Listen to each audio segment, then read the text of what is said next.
Hey guys, welcome back to the channel. Aaron here. Today we're going to follow up a previous video of installing a trailer hitch on my wife's BMW X4. If you haven't seen that video already, click on the link up here and it will take you to the video on how to install the trailer hitch. All right, here is her car and the hitch is kind of subtle down there. She didn't even realize I installed it until a couple weeks after I installed it. I had to tell her about it. So today we're just taking the next step and installing this Tekonsha number 119190 part number. So this will give us the brake lights, running lights, turn signal, all the legal functionality you need to have a trailer on the back of your car. So the first step of the install is we're just going to remove this panel right here. It just lifts right out of the car. And the side panels just have little handles here that you can pull them and they will pop right out. So we're going to take off the left and the right one as well. Now to access our battery, there are two little plastic things here that you can just turn 90 degrees and it will release them, and this will fold right up and we can see our very expensive battery down here. Okay, now I'm going to remove this storage bin on the right. There is a T20 right back here.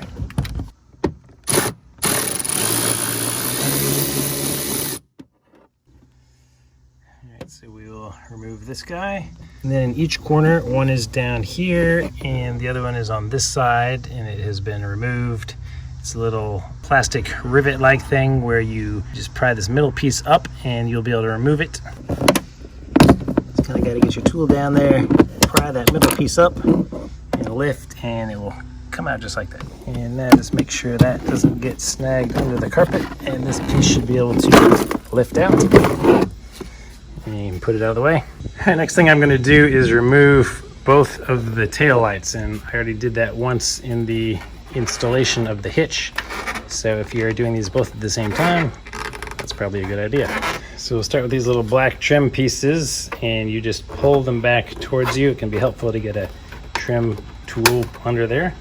And there are two tabs holding this thing on. You have to use some good force. I got one of them off now. So I get my hand under it. And there's the other one. And once you get this out, you can see that the clips are right up here. It's just like a little ball joint and it snaps into that little C thing. And there's another one on the bottom. And these two long pieces slide in right there. So this will reveal two nuts, and that's all we have to remove. And these are both 10 millimeter.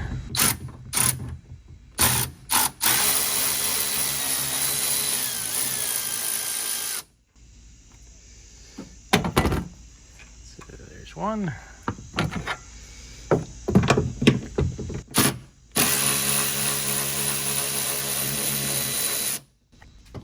Two, don't do what I did because I could have dropped it down there and that would have sucked. It's one of the hazards of filming with one hand and working with the other. Now these should just pull straight back. If they haven't been off before, they can be a little bit sticky. And then there's just one connection. We'll pull down the tab and remove. So yeah, here's the connector. It's got a tab on the side. Just press this in and pull it straight off. Really easy to figure out. And then set it down somewhere soft and protected so it doesn't get scratched up. And I'm just gonna do the exact same thing on this side. I'm gonna remove the storage bin on the driver's side now. It has the same little plastic rivets, 1, 2, 3 of them here. And the torque screw is down in this corner.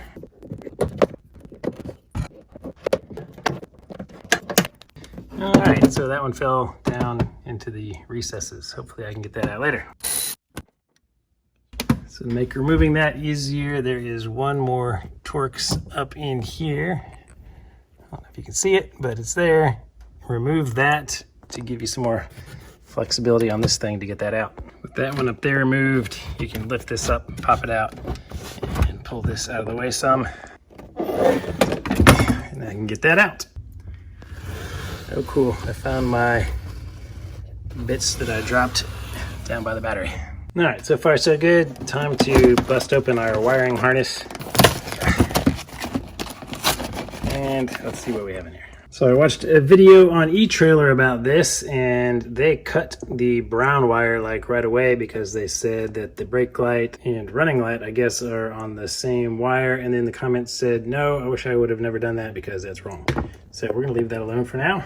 All right, this is interesting. I got my voltometer here and I am testing the wires on here. So I'm just touching my ground to the stud here and then putting the positive end into the bottom here for the 4 wires.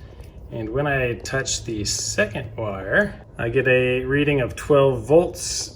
When I touch all the other ones, I get 0 volts. So, I guess I should mention I have the car not started, but it is turned on so that the headlights are on. So that tells me that the running lights should be on, so that for me, it's the yellow and black wire, I guess. That second one there, looks like the first one was like a yellow and bluish wire.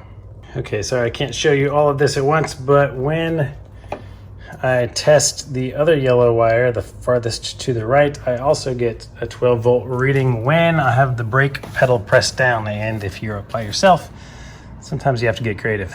All right, so what that means is that the brown wire is gonna go to this first yellow and black, and the red wire is for the brake light, so that will go to this yellow and blue, or yellow and green, whatever that wire color is.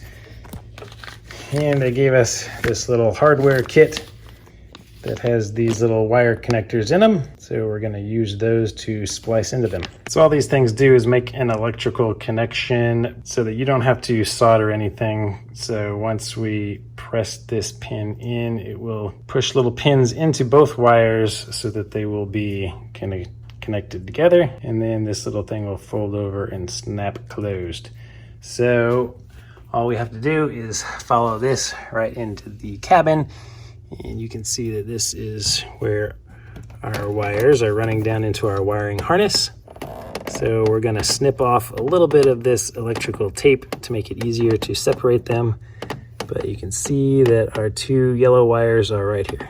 Okay, here's our brown wire, and here's this little connector thing. You can see that one end is open, and that's the end we're gonna stick on the wire coming from the car. And the other end, that end is kind of closed off. This end is open, and we are going to put our brown wire right in here into that opening so that when this is pressed down, it will press on that brown wire. We just take this end over here and we stick it right on that yellow and black wire so that it goes into this end. And then I'm just gonna take some pliers and squeeze down on that to make the connection.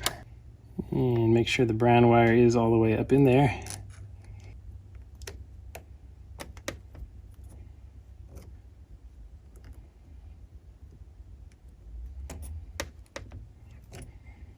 Once we squeeze that down, the brown wire should be stuck in there. All right, should be able to close that and snap it now, and now the brown wire should not be able to be pulled out. So that's the first connection. So now I'm just gonna take the red wire, pull that sticker off, and I'm going to attach the red wire to this yellow and blue wire.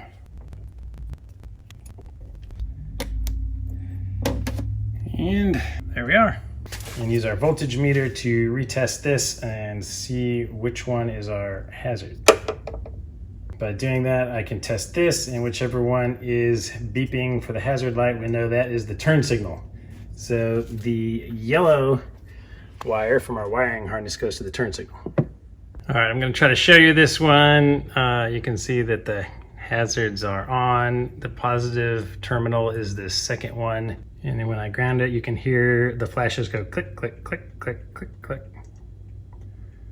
Yeah, just like that. So you can see that this is jumping back and forth between 12 volts and 0 volts. It's just being measured at weird times. So that wire that is our turn signal is blue and green. So I'm gonna come in here, and here's our blue and green one. So I'm gonna use another one of these connectors to connect the yellow wire to that. That's it for the wires on the left. Now this green wire is gonna come across to the right, and that is gonna detect the turn signal of the passenger side light. So we're gonna unravel this bumper module is going to live down here somewhere, and so we are going to route this green wire down under this bar alongside the edge of our battery, under this bar and into there, so that it has a nice clean install. So as you can see, I just stuck it under here. I'm just going to pull it all the way across and stick it back under this bar till I see it stick out over here. And I'll pull it through, and I'm going to turn the hazards back on one more time to test which wire is the turn signal. All right, these are very similar colors over here, so I would have guessed that it is this blue and brown one, and it is indeed the blue and brown wire. I'm just gonna pull this padding out of the way. Okay, so there's another one of these little grommets right here. Just gonna pop that out so that I can pull this padding out of the way a little bit. And I think this is the fuel tank emergency release thing, in case you ever need to know where that is. So after removing that one, there is another little T20 here. And then there is one more little plastic rivet right underneath this thing that you can't see, but you can feel it. So I pulled the middle out, and then the rest of it will come out. So now we can untuck this, hopefully, finally, and get back to our wiring in here. So you can see that this one, here's a bunch of fuses. It's a tough spot to get to for a fuse panel. All right, if you look at the connector and move it, you can see that this is moving. So this is actually where our wires are coming in, not this big one up here. So I'm just gonna carefully cut this electrical tape off of this one with a knife, making sure, of course, that I don't cut any of the wires underneath. So just work your way, go really nice and slow. It's better to take a long time here than having to fix wiring.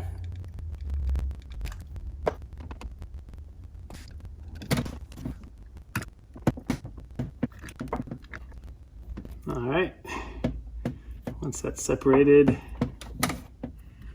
you can find the blue and brown wire pretty easily, and just separate it a little bit and put one of these clips on it again with your green wire that you ran across.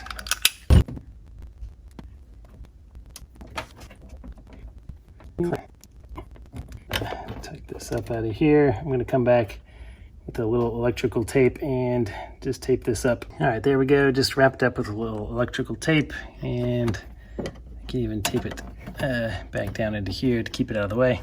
Back over to the driver's side, we're going to continue with the wiring. This white one with the ring terminal is the ground, and right down here is a 10mm nut that we're going to remove. This is a factory ground right here, luckily.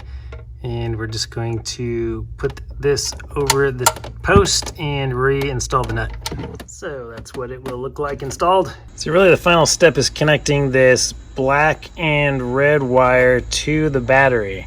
So I bought this thing, like I said before, and I did not get the one that ends in KIT for the kit.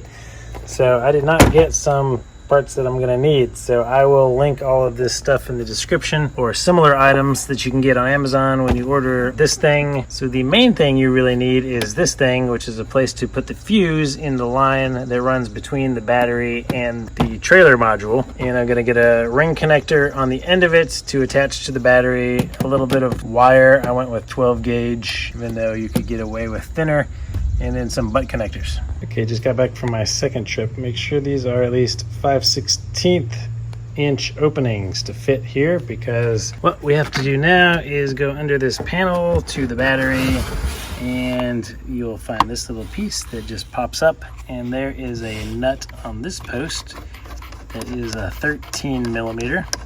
So we're gonna take this off first of all. All right, and I'm just gonna take our wire here and crimp on this terminal. And then on the other side of this, I'm going to put a butt connector. All right, got that crimped on. I just got about 3 feet of 12 gauge wire that I'm going to crimp on the other end of this. All right, so we got this now. So now I'll just take the terminal here, lift up our panel, and I'm gonna put this right here and secure our nut back on. And just remember, there is no fuse in here now, so there is no power going through the other end of that. And snug this back down and clip it down. Now we're going to take the other end of the wire, feed it under our rail, and pull it through over to where the rest of our wiring is. And I'm just going to find that red and black wire again, and just using a butt connector, join these two, just like that. Now we're going to mount this thing back here on the wall, just to the right of this big black box. In our hardware kit, we have some double-sided tape. So I'm just going to apply the tape to the back of the module right here and remove this side. All right, now that is all in place. Now, when we want to use this on the trailer, we just extend this out, bring it down here, and hook up our electrical connection. When we don't want to use it, we tuck it back in here, and you'll see when I put all this stuff back together that it just goes behind the panels and it is totally out of the way and you can't see it. So before we forget, the one last step is we're going to take the fuse that comes with the kit and we're going to put it into our little fuse holder that we just installed. So the fuse just pops in here, and it's got a nice little waterproof lid. Close it and close our compartment up, and we're all done. So of course, now in reverse order, you can reinstall all of these parts and tuck that wiring away. All right, I'm trying to get this storage bin back in, and it is being a pain, and it seems like this green wire they gave me, I've got it maxed out now as long as it goes, and I don't know if it's, I'm gonna try it again to fit it, but I think this wire was blocking it from getting in there. Okay, I don't know if it was that wire or not, but in order to get it back in, I had to realize that this piece goes under this piece here. So once I got that figured out, now hopefully I can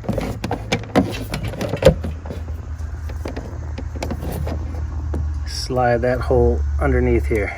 Okay, everything is reassembled and the wiring is all hidden away. So if I ever want to use it, all I do is pop this panel out, lift it up, and it is right there. So just pull it out, run it here, and you can drop this panel right back in and use your hitch. Now, only one thing left. After this is all hooked up, if your BMW did not come with the tow package and you put it in reverse, then these little sensors back here are gonna go crazy because they don't know that there's gonna be a trailer back there. There is a way to code your car to tell it that it has the tow package, even if you did not pay for it. That is going to be in part 3 of this video series on how to program your car.